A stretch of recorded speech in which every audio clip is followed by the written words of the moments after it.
કેદારનાથ દર્શન કરી અને પાછા આવી રહેલા 7 લોકોના હેલિકોપ્ટર ક્રેશ થવાને કારણે મોત નીપજ્યા હોય તેવા સમાચાર મળી રહ્યા છે। પીએમ મોદી અને ગુજરાત સરકારે આ દીકરીઓને 4-4 લાખ રૂપિયાની સહાય આપવાની જાહેરાત કરી છે। કેદારનાથના દર્શન કરી અને શ્રદ્ધાંજલિઓ હેલિકોપ્ટરમાં બેસી અને પરત ફરી રહ્યા હતા।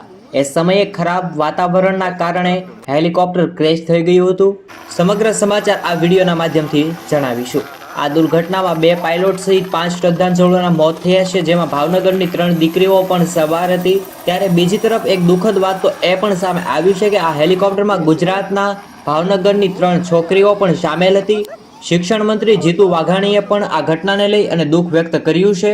મુખ્યમંત્રીએ પણ ખૂબ જ દુઃખ વ્યક્ત કર્યું છે। જ્યારે સીએમ ભૂપેન્દ્ર પટેલ અધ્યક્ષતામાં મળેલી કેબિનેટની બેઠક બાદ મહત્વની જાહેરાત કરી છે। કેદારનાથ હેલિકોપ્ટર ક્રેશની દુર્ઘટનામાં મૃત્યુ પામનાર ભાવનગરની 3 મૃતકોને પરિવાર માટે સહાયની જાહેરાત કરવામાં આવી છે। જ્યારે રાજ્ય સરકાર દ્વારા ભાવનગરની આ 3 મહિલા મૃતકોના પરિવારને 4-4 લાખ રૂપિયાની સહાય જાહેરાત કરવામાં આવી છે। તો રાજ્ય સરકારે સમગ્ર ઘટનાને લઈ ખૂબ જ દુઃખ વ્યક્ત કર્યું હોવાનું સામે આવી રહ્યું છે। જ્યારે શિક્ષણ મંત્રી જીતુ વાઘાણીએ પણ દુઃખ વ્યક્ત કરતા જણાવ્યું છે। આવી રીતે કેદારનાથમાં ખૂબ જ દુઃખદ મિત્રો ઘટના બની છે। તો બસ મિત્રો, આજના સમાચાર અહીં સમાપ્ત થાય છે। આના વિશે તમારે કંઈ કહેવું હોય તો કોમેન્ટમાં જણાવો।